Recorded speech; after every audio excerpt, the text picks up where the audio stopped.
aí, pessoal?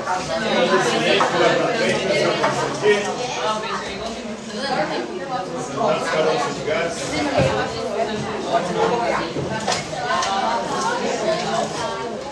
Sentados cada um nos seus lugares.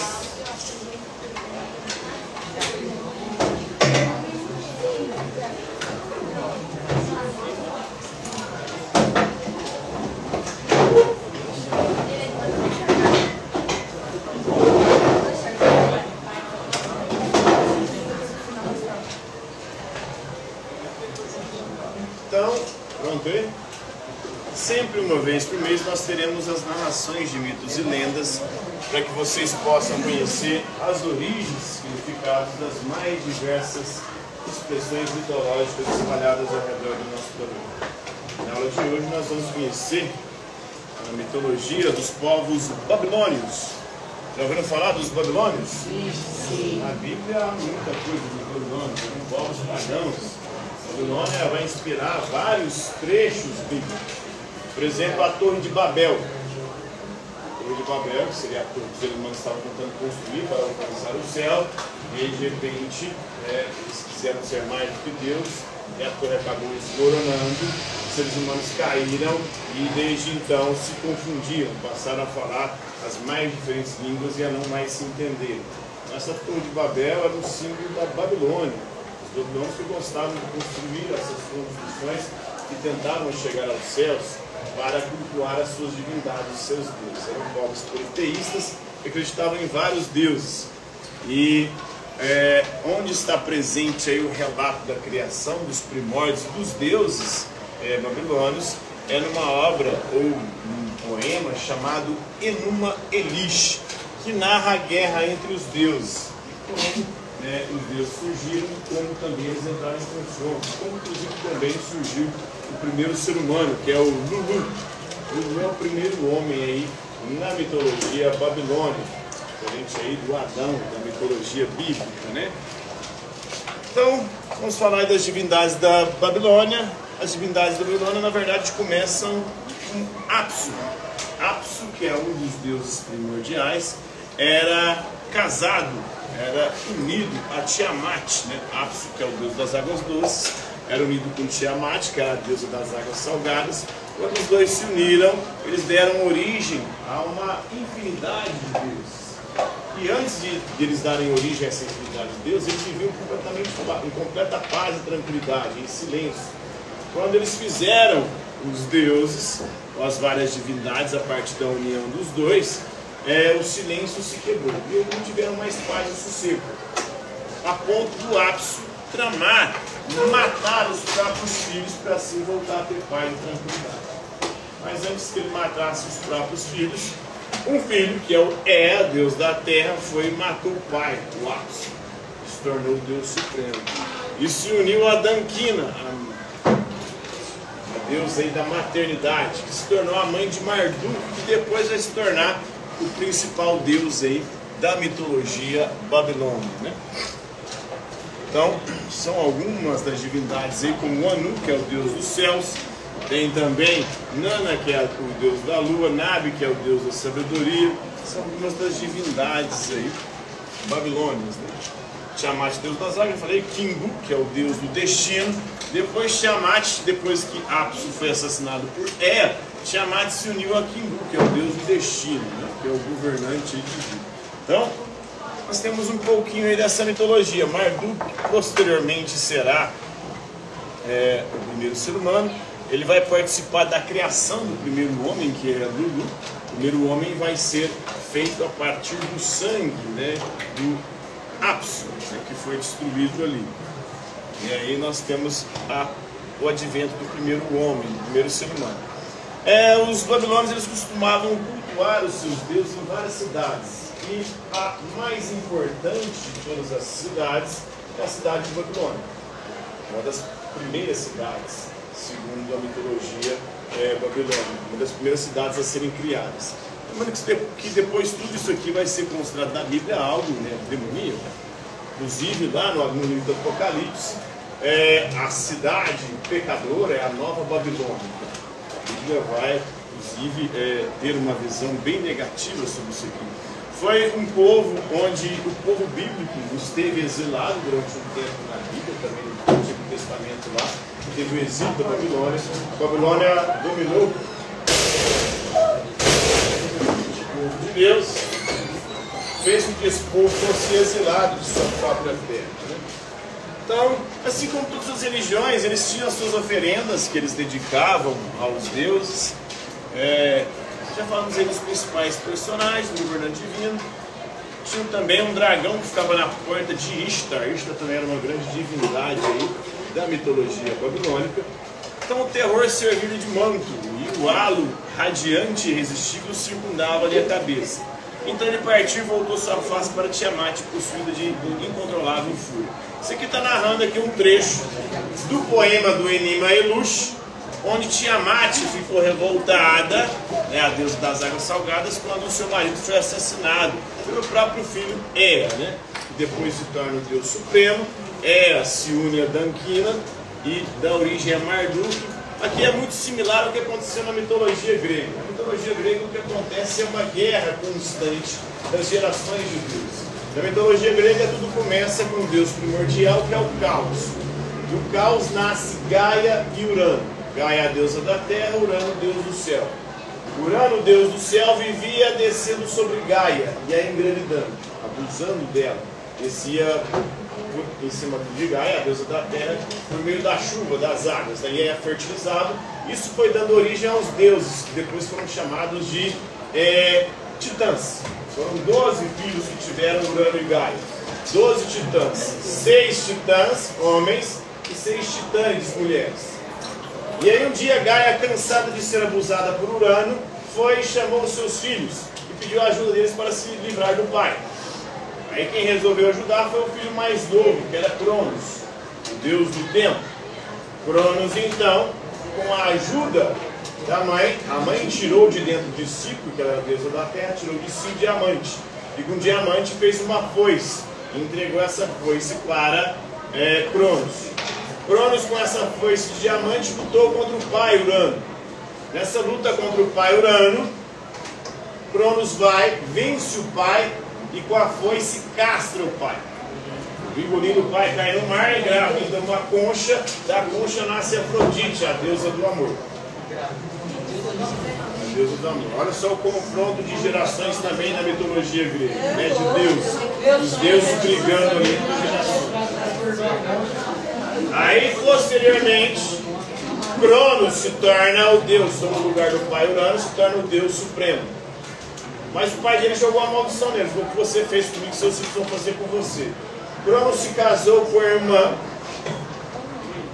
e aí, a partir disso, dessa união com a irmã, ele começou a ter filhos com ela, e desses filhos, todos que nasciam, ele devorava os filhos, para os filhos não fazer com ele o que ele fez com o pai. Ele fez isso com os 5 primeiros filhos. Chegou no 6º, a irmã e esposa dele, cansada de ser abusada por Cronos, resolveu pedir ajuda para a mãe, para Gaia, a deusa da terra. Aí, tem filme, tem jogo, God of War, não sei se você já viu.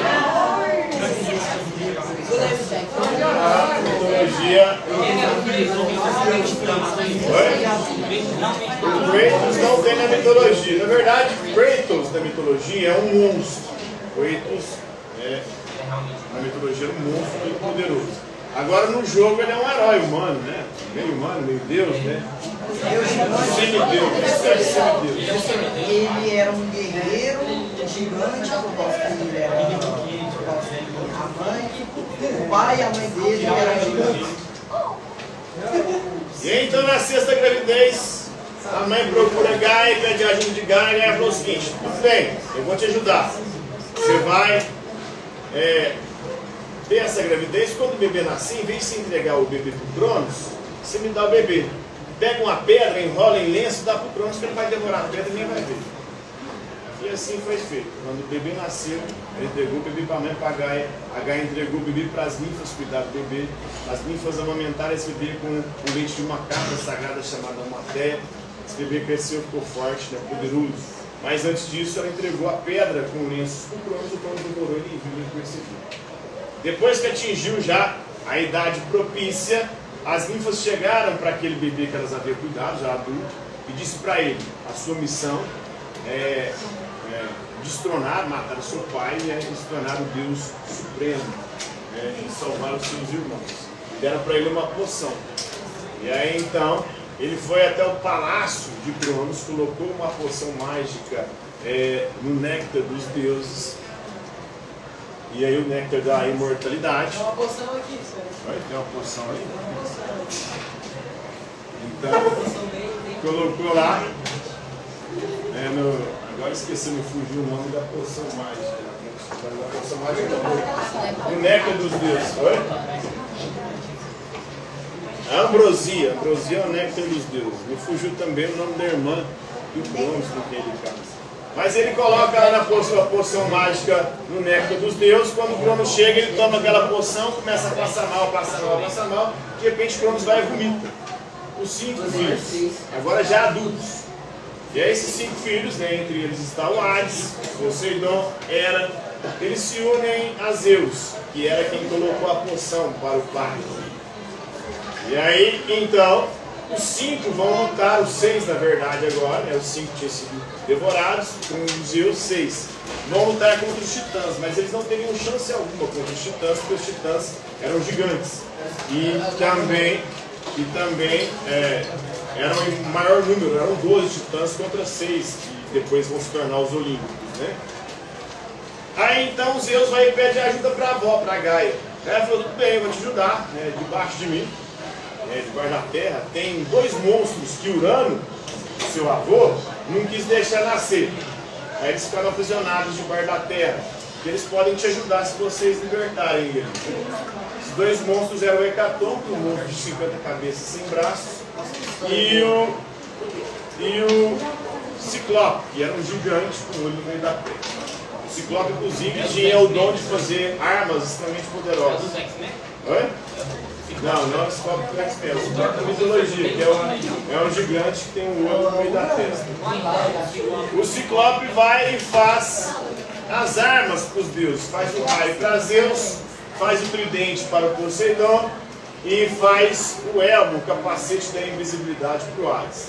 E outras armas lá para os outros deuses. E aí, com essas armas e com a ajuda desses 2 gigantes, Zeus e seus irmãos conseguem vencer os titãs e aprisiona eles no Tártaro, no mundo inferior, no inferno, e coloca Hades para cuidar deles. Hades vai ficar responsável por vigiar o mundo inferior. Zeus vai se tornar o deus dos céus e Poseidon o deus dos mares. Então aí nós vemos a guerra de gerações, são 3 gerações: Urano, avô, Cronos, o pai, e Zeus, filho de Cronos e neto de Urano, né? Aqui a mesma coisa acontece na mitologia babilônica. Nós vemos aqui os deuses lutando. Marduk depois vai lutar contra o próprio pai também, para se tornar o deus dos deuses.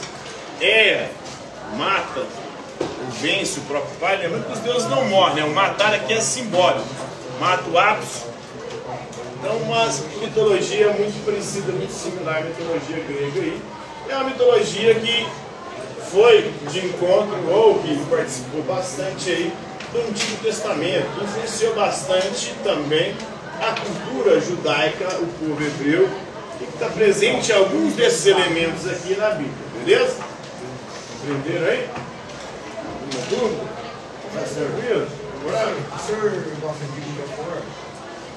eu nunca joguei, só vi na internet. Essa é muito bom, professor. Eu queria sair pelo menos uma DLC de... Saiu a última, acho que foi o último, né, que é nórdico, mas é da mitologia nórdica. Os primeiros é da mitologia grega. Professor, eu queria sair pela... Você joga alguma coisa? Muitos anos que eu não jogo. Já tive videogame, já tive locador de videogame. Professor, eu queria que tivesse a Gosto mitologia que tivesse a mitologia egípcia. Acho que no mundo inteiro, né?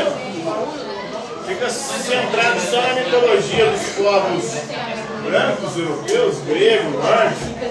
Tem mitologia indígena aqui, é muito massa.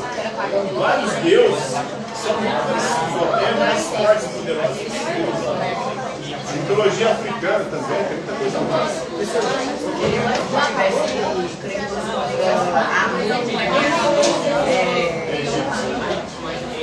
Osíris, Anubis,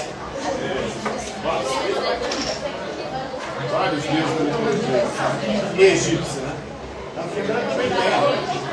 Exu, por exemplo. Exu é um deus mensageiro, parecido com o Loki da nórdica, o Hermes da grega. O anjo Gabriel da Bíblia, que é um anjo mensageiro também.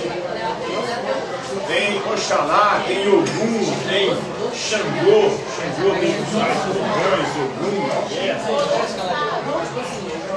Na mitologia tupiniquim aqui, dos povos indígenas do Brasil, tem Tupã. Tem a mitologia maia, azteca, que também é massa pra caralho. Várias mitologias do mundo inteiro que eu vou fazer jogos bem interessantes aí. O povo só senta lá nos brancos, né? Assina deles lá. Então por hoje é isso aí, galera. Acabou.